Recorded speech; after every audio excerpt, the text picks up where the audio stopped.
میرے معزز ناظرین، بڑے افسوس اور درد دل کے ساتھ ایک بات آپ تک پہنچا رہا ہوں۔ رات 11 اپریل بروز اتوار 2021 ملک پاکستان کا مشہور میڈیا چینل ایکسپریس نیوز پر ایک پروگرام جو خبردار کے نام سے آتا ہے، اس میں رات صحابہ کرام رضی اللہ تعالیٰ عنہ مجمعین کی ذوات قدسیہ کا تمسخر اڑایا گیا اور ان کو مذاق بنایا گیا اور گستاخی کی حد تک باتیں کی گئی ہیں۔ میں تھوڑا پس منظر اس کا بتائے دیتا ہوں۔ اس پروگرام میں دکھایا جا رہا ہے کہ پاکستانی قوم کے کچھ افراد کتنے خود غرض ہیں، اور خود غرضی کو پیش کرنے کے لیے 2-4 بندوں کی لڑائی دکھائی گئی، اور لڑائی میں ایک آدمی کا موبائل نیچے گر گیا۔ جب موبائل نیچے گر گیا ہے تو باقی بندوں نے لڑائی چھوڑ کے موبائل چوری کرنے کا سوچا، تو اس نے کہا جی دیکھا، جو پروگرام کا میزبان ہے وہ کہتے جی دیکھا، انہوں نے اپنی لڑائی چھوڑ کے مال کے پیچھے لگ گئے، جیسے جنگ احد میں کچھ لوگ مال غنیمت کے پیچھے لگ گئے تھے۔ انا للہ و انا الیہ راجعون۔ میں اس پر تبصرہ کیا کروں؟ اس گستاخی پر 2-4 باتیں پاکستانی قوم اور انہی کی وساطت سے بالخصوص ان کو اور بالعموم سب مسلمانوں کو ایک بات کی طرف متوجہ کرنا چاہتا ہوں کہ یہ بات ہے کیا دراصل۔ میرے دوستو، جنگ احد کے اندر صحابہ کرام رضی اللہ عنہ مجمعین جب تشریف لے کر جا رہے تھے تو وہاں پر صحابہ کرام کو اللہ کے رسول صلی اللہ علیہ وسلم نے پابند فرمایا کہ یہ گروہ یہاں ٹھہرے گا، یہ گروہ یہاں، یہ لوگ یہاں ٹھہریں گے۔ ہر گروہ اپنی اپنی جگہ پر مضبوط رہے۔ ایک پہاڑی تھی رومات، اسے جبل رومات کہتے ہیں، اس پر حضور پاک علیہ الصلوۃ والسلام نے حضرت عبداللہ بن جبیر رضی اللہ تعالیٰ کی قیادت میں 50 افراد کو متعین فرمایا کہ آپ لوگ یہاں ٹھہرے رہو۔ حضور پاک علیہ الصلوۃ والسلام نے ان کو پابند فرمایا۔ صحابہ کرام نے ایمانی جذبے سے جب جنگ لڑی تو پہلے وار کے اندر کافروں کے پاؤں اکھڑ گئے اور وہ بھاگ کھڑے ہوئے۔ جب وہ بھاگے جا رہے تھے تو جو ان کا باقیات، ان کا مال غنیمت جسے کہتے ہیں، سب کچھ میدان میں موجود تھا، اور کچھ حضرات زخمی اور کچھ کیا معاملات میں جیسے جنگ کے حالات ہوتے ہیں، تو مختلف طرح کے جو لوگ ٹھہرے تھے جن کو رسول اللہ صلی اللہ علیہ وسلم نے مختلف کونوں میں ٹھہرایا تھا، وہ دوڑتے ہوئے ان کی مدد کے لیے آ گئے اور اس مال غنیمت کو اسلام کی مدد کے لیے اکٹھا کیا۔ ان میں یہ 50 تیر انداز جو جبل رومات پہ ٹھہرے تھے، یہ حضرات اپنے امیر سے کہنے لگے کہ جنگ تو ختم ہو گئی، اب ہمیں جانا چاہیے۔ تو جنگ کے جو سربراہ تھے ان کے اس لشکر کے، انہوں نے فرمایا کہ ہمیں نہیں جانا چاہیے، ہمیں حضور پاک علیہ الصلوۃ والسلام نے یہاں روکا تھا۔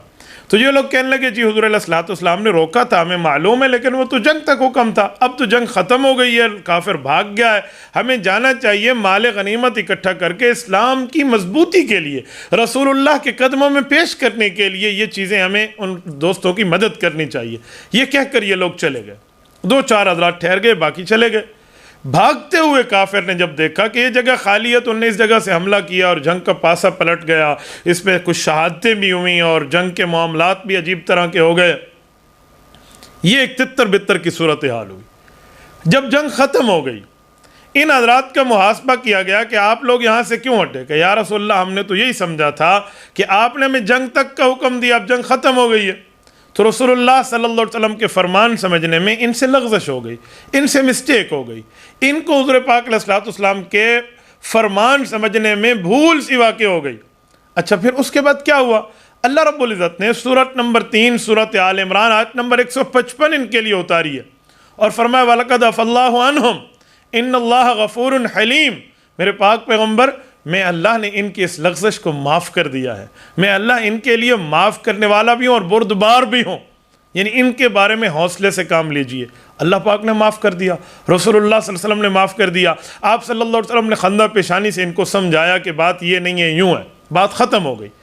قرآن کریم نے یہ بات کر دی اور رسول اللہ صلی اللہ علیہ وسلم نے اس پر عمل کر کے ان کو سینے سے لگا لیا۔ کیوں؟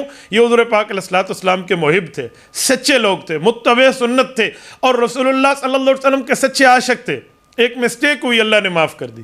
اس بات کو اٹھا کر اس پروگرام کے میزبان یہ آفتاب اقبال، میں حیران ہوں، پتہ نہیں کیسا کلمہ طیبہ پڑھا ہے، کیسی مسلمانی ہے یار، کیسا اسلام ہے، اور کیسا تمہیں اللہ کے رسول کی جماعت سے محبت ہے۔ کیا تم صحابہ اور اہل بیت کی قدر دانی اور عقیدت کے رکھنے والے لوگ ہو؟ تم ایک جملہ کہہ رہے ہو، تمہیں قرآن کریم کی آیت نہیں پتہ؟ اچھا، اس سے بھی آگے بڑھیے، تم اس طرح کا تمسخر اڑا رہے ہو، تمہیں رسول اللہ صلی اللہ علیہ وسلم کی حدیث معلوم نہیں ہے، رسول اکرم صلی اللہ علیہ وسلم کی صحیح بخاری میں حضرت ابو سعید خدری رضی اللہ عنہ کے واسطے سے ہے، اور صحیح مسلم اور ابن ماجہ میں حضرت ابو ہریرہ رضی اللہ عنہ کے واسطے سے ہے۔ اللہ کے رسول نے ارشاد فرمایا لو انفق احدکم مثل احد ذهبا ما بلغ مد احدهم ولا نصیفہ۔ رسول اللہ صلی اللہ علیہ وسلم نے فرمایا لا تسبوا صحابی، کہ میرے صحابہ کرام کے بارے میں نازیبا کلمہ کبھی نہ کہنا۔ فَإِنَّ أَحَدَكُمْ لَوْ أَنفَقَ مِثْلَ أُحْدٍ ذَهَبًا، تم ایک پہاڑ جبل احد جتنا سونا اللہ کے راستے میں خرچ کر دو، ما ادرک مد احدہم ولا نصیفہ، صحابہ کرام نے ایک مد خرچ کیا ہو یا اس آدھے مد کو اللہ کے راستے میں جو بھی خرچ کر دیا ہو، تم ایک پہاڑ سونا خرچ کر کے ان کے مقابلے میں نہیں جا سکتے۔ کیا یہ فرمان آپ کو نظر نہیں آتا؟ اچھا میں آپ کو مد بھی بتا دوں، مد کسے کہتے ہیں؟ یہ مد النبوی صلی اللہ علیہ وسلم موجود ہے، رسول اللہ صلی اللہ علیہ وسلم کے دور کا مد، یہ دیکھیں المد النبوی المدنی، مد کتنی پیمانہ ہوتا ہے؟ آؤ میں مد کا پیمانہ آپ کی خدمت میں رکھے دیتا ہوں تاکہ آپ اس کو صحیح طرح سے سمجھ سکیں۔ یہ رسول اکرم صلی اللہ علیہ وسلم کے زمانے کا مد ہے، اور اس کو سمجھانے کے لیے بتایا گیا ہے کہ آپ صلی اللہ علیہ وآلہ وسلم نے اس کا اشارہ فرمایا۔ یہ دیکھیں، یہ اب اس کو اندر سے دیکھیں کتنا پیمانہ ہے، اس میں کتنی چیزیں آ سکتی ہیں، ایک پاؤ کے لگ بھگ کوئی چیز آ جائے، یہ آپ دیکھ سکتے ہیں، یہ قریب بھی مزید آپ کو دکھا دیں گے۔ یہ رسول اللہ صلی اللہ علیہ وسلم کے زمانے کا مد ہے۔ فرمایا یہ پورا مد کوئی صحابی خرچ کر دے یا آدھا مد، تم احد پہاڑ سونا خرچ کر دو، تم اس کے برابر میں نہیں پہنچ سکتے۔ یار صحابہ کا اخلاص تو یہ ہے، اور آپ کو صحابہ کرام کا یہ اخلاص نظر نہیں آتا۔ خدا کی قسم میں حیران ہو جاتا ہوں، پتہ نہیں حضرات کے معاملات کیا ہیں۔ اور صحابہ کرام کے بارے میں نازیبا جملہ کہنے والوں، صحابہ کرام کے آداب کے بارے میں اردو کتاب چلو پیش کر دیتا ہوں جو آپ حضرات سمجھ سکیں۔ فضائل اعمال، حضرت شیخ زکریا رحمۃ اللہ تعالیٰ علیہ کی مشہور اردو زبان کی صحیح اور حدیث پاک پر مشتمل ایک باادب کتاب موجود ہے۔ وہ اس میں حکایت صحابہ کے آخر میں فرماتے ہیں، فرمایا حضور پاک علیہ الصلوۃ والسلام کے صحابہ کا اعزاز، اکرام، ان کے حق کو پہچان کا ان کے حق کو پہچاننا، ان کی اتباع کرنا، ان کی تعریف کرنا، ان کے لیے دعا کرنا، اور ان کے آپس کے اختلاف میں لب کشائی نہ کرنا، اور ان جاہل راویوں کی خبروں سے اعراض کرنا جو ان میں نقص پیدا کرنے والی ہوں۔ اس طرح کی بات سنیں تو اچھی تعویل کریں، اور ان کو برائی سے یاد نہ کریں، ان کے فضائل کو بیان کریں، اور ان کے بارے میں غلطیوں کے معاملات پر سکوت اختیار کر لیں، اللہ انہیں معاف کر چکا ہے۔ حضرت انس رضی اللہ عنہ کی حدیث ہے، حضور پاک علیہ السلام نے ارشاد فرمایا میرے صحابہ کی مثال کھانے میں نمک سی ہے، اور کھانا بغیر نمک کے اچھا نہیں ہوتا۔ فرمایا میرے صحابہ کے بارے میں اللہ سے ڈرو، ان کو کبھی ملامت کا نشانہ نہ بناؤ۔ جو شخص ان سے محبت رکھتا ہے، میری محبت کی وجہ سے ان سے محبت رکھتا ہے، جو ان سے بغض رکھتا ہے اسے مجھ سے بغض ہے، تبھی ان سے بغض رکھتا ہے۔ جو انہیں تکلیف دے رہا وہ مجھے تکلیف دے رہا، اور جو مجھے تکلیف دے رہا وہ اللہ کو تکلیف دینے کی جسارت کر رہا۔ جو اللہ کو تکلیف دینے کی جسارت کرے گا اللہ کی پکڑ میں آ جائے گا۔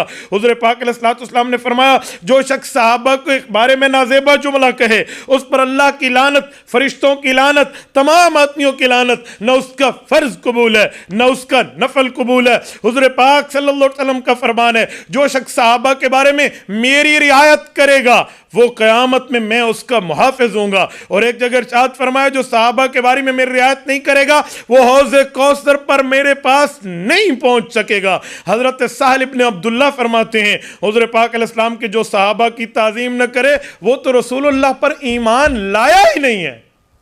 آپ کو صحابہ کرام کے ایمان اور مرتبے، اہل بیت اعظام کو ایمان اور مرتبے آپ کو نظر نہیں آتے؟ کیسی مسلمانی ہے یار، کیسا اسلامی تعلیم، کیسا اسلامی نظام ہے۔ اور میں حیران ہوں آج ریاست مدینہ کا راگ الاپا جا رہا ہے۔ کیا ریاست مدینہ میں یہی کچھ ہوتا تھا؟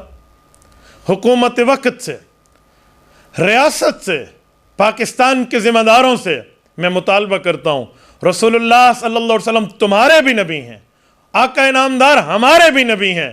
ہمیں اپنے اعمال پہ گھمنڈ نہیں ہے، ہم نے اللہ کے رسول سے سفارش لینی ہے۔ کل قیامت میں تم نے بھی اللہ کے دربار میں رسول اللہ کے پاس پہنچنا ہے، ہم نے بھی پہنچنا ہے۔ کون سا منہ لے کر جاؤ گے؟ پیمرا والو چھوٹی سی سیاسی مسئلے پر نوٹس دے دیتے ہو چینل کو، بند کرو اس چینل کو۔ آپ کی ذمہ داری بنتی ہے اس شخص پر تا حیات پابندی لگائی جائے۔ یہ اتفاقی بات نہیں ہے، ایک ایک جملے کو سینسر یا ایک ایک جملے کے معاملات کو دیکھ کر چیک اینڈ بیلنس رکھ کے ایبزرویشن کے ذریعے نشر کیا جاتا ہے، اور پیغمبر کے صحابہ کی ذوات کو تمسخر کے ساتھ پیش کیا جائے اور پیمرا خاموش رہے، باقی معاملات خاموش رہے، اس پر ہماری ریاست خاموش رہے، اس پر متعلق ادارے خاموش رہے. یار یہ کیسی خاموشی ہے؟ کل قیامت میں رسول اللہ کی ذات اقدس کے سامنے تم نے نہیں آنا. فرمایا صحابہ کے بارے میں میری رعایت کرو گے میرے پاس حوض کوثر پہ آؤ گے، ورنہ حوض کوثر پہ نہیں آ سکو گے. اور کوثر کا جام پینا ہے اور 50,000 سال کا دن ہے، وہاں کی پیاس تمہیں نظر نہیں آتی. تاحیات ان پہ پابندی لگائے، جو بندہ اس میں شریک تھا اس کو ننگا کریں اور چوک پر اس کو عدالت سزا دے جو سزا اس کی بنتی ہے. پاکستانی قوانین میں قانون سازی موجود ہے، صحابہ اور اہل بیت کی گستاخی پر 3 سال جیل موجود ہے. آپ یہ نافذ کریں نا امر، یہ امر نظر نہیں آتا. کچھ دنوں پہلے قائمہ کمیٹی سے یہ بل پاس کروایا گیا ہے کہ پاکستان کے معزز اداروں، محترم اداروں کے خلاف کوئی کمنٹ پیش کرے تو 2 سال قید ہے. یہ ہے وہ ہے. بھائی آپ کو صحابہ کرام، رسول اللہ کی جماعت جسے قرآن نے اولئک حزب اللہ کہا ہے کہ میرا لشکر ہے، رضی اللہ عنہم ورضوا عنہ کہا ہے کہ اللہ ان سے راضی ہو چکا ہے، اولئکم خیر البریہ کہا ہے کہ اس دھرتی پہ سب سے بہتر مخلوق، اس کرۂ ارض پر سب سے افضل بندے کوئی ہیں تو وہ صحابہ کرام، انبیاء کرام کے بعد. یہ آپ کو نظر نہیں آتے؟